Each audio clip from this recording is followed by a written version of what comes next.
Welcome, welcome, welcome. Today, what we're going to be talking about is 3 hurdles new principals must overcome. 3 hurdles new principals must overcome. Hi, my name is Dr. Barbara Polk. I'm known as a turnaround principal, and I have been successful in turning around several schools. I was assigned by the state of Texas to go into low-performing campuses and get those schools turned around within a year. And I tell you, that was quite a struggle. But there's certain things that you have to do if you're in a school that's struggling, or if you're at a school that's in need of improvement. And what we're going to talk about today are 3 things that's really going to impact your change with that school that is in need of improvement.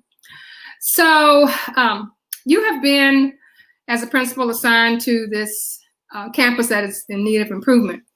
And of course, you're going to have lots and lots of expectations that will come from the students, from the faculty, from the community, to see exactly just what you're all about, just what it is that you're going to do that's going to help to change those schools, that school, or turn that school around.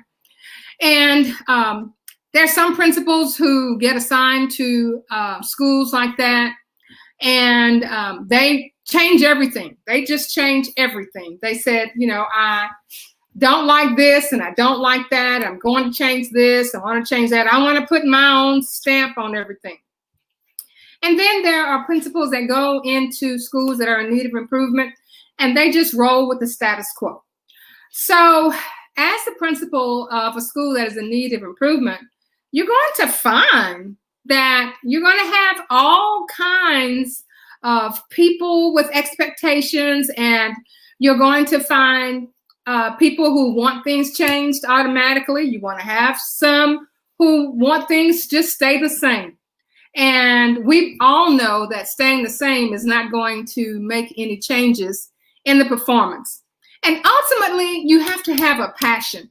Now, passion about learning and passion about wanting schools to change is not anything that you can learn sitting in a college class.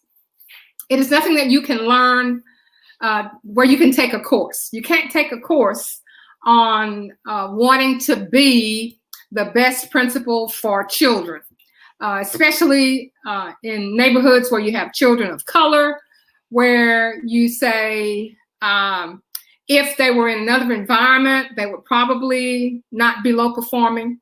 So the most essential thing is that you want things to change. And the most important thing is having a sense of urgency. Things have been going downhill for so long until now. This sense of urgency is, let's make things happen. Let's make things happen right away. The other thing we also know about urgency is that it took things a while to get like that. It may take it a while to change. Well, taking a while to change is not acceptable.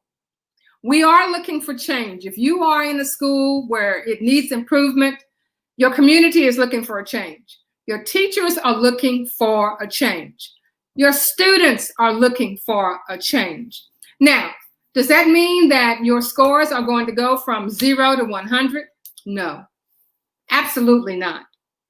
What we're looking for is improvement. We're looking for improvement. Now, your improvement is going to start with your leadership.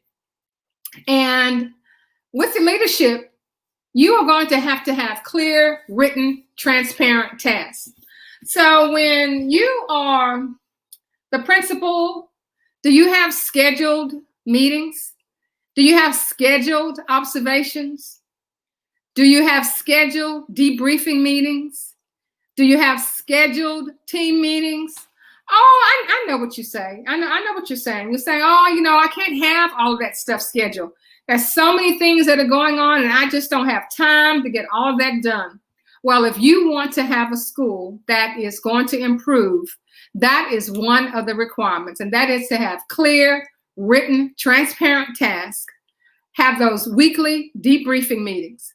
We used to have debriefing, and some schools have a set aside time for debriefing during the day. But we found it very, very successful to have debriefing at the end of the day. I don't care what was going on. I don't care what kind of day it had been, whether it had been an up and down day or whether it had been a smooth day. We still had to have debriefing. And we knew from the principal to the assistant principal to the counselors to the instructional coach, we were going to have a debrief. So what's important about having a debrief? The thing that's important about having a debrief is that we have all been going in different directions all day. If you are on a small campus, you are doing 2 to 3 to 4 tasks. You're doing 3 to 4 job responsibilities. If you're on a large campus, you are doing one task and you're having to do it over and over and over and over, and you don't get a chance to talk to somebody about it.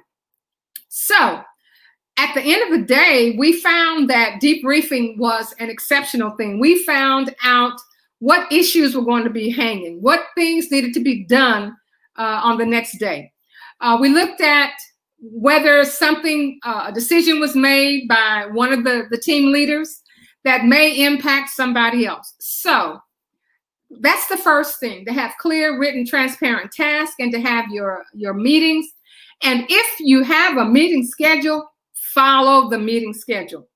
The second thing is job performance expectations and responsibilities. Now, as the principal on a school that is in need of improvement, it is not a good situation to not know just what everybody's jobs responsibilities are. If you are the leader, if you are on the team, we all have to know what it is that you do. What's your responsibility? And if I am going to evaluate you as your principal, as your leader, we both need to understand what your job responsibilities are. We both need to understand that I am going to evaluate you and what am I looking for during those evaluations.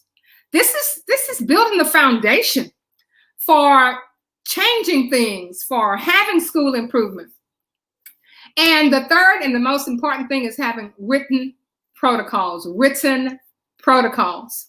This is the way we do things.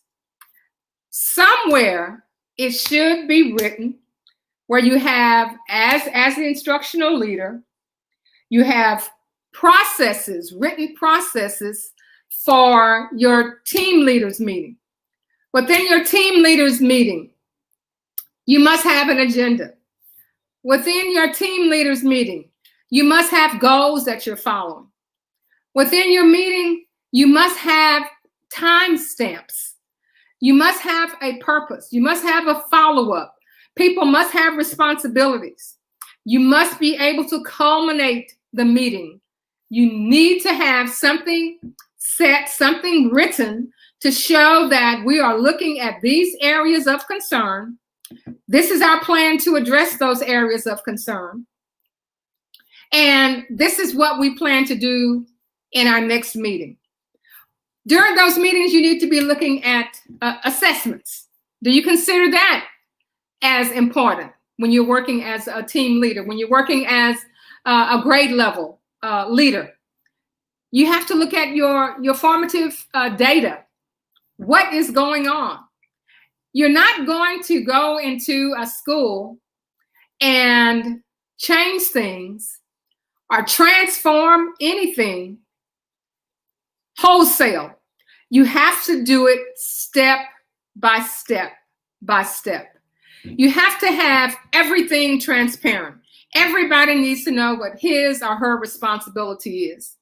And that's the only way that you can begin as a leader to transform a school that is in need of improvement. So from my experiences, from my successes, I have understood that this is the way to get it done.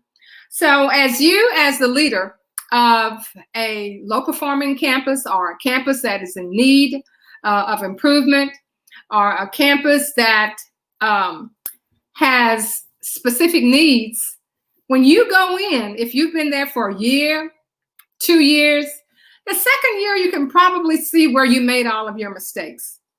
But the 3 hurdles that new principals have to overcome is, first, you have to have clear and written, transparent tasks. Everyone needs to know what they're supposed to be doing. The second thing, your job responsibilities, your performance expectations. Everybody has to know what each other's job responsibility is. And because if you don't know what the person's responsibility is, how are you going to evaluate that person? How are you going to make sure that it's not 2 or 3 people that are doing the same job? And the third and most important is written protocols, not only for you as the principal, but also for your assistant principals, for your department leaders, for your grade level teams, and any other activity that is assigned. So I am saying that this is what you need in order to overcome the hurdles as a new principal of a school that is in need of assistance. If you want to know some information about the experience that I had when I was first assigned to a low-performing campus, just go to barbararaypoke.com and download that information. And we will see you on next week with Principals on the Come Up. Have a good evening.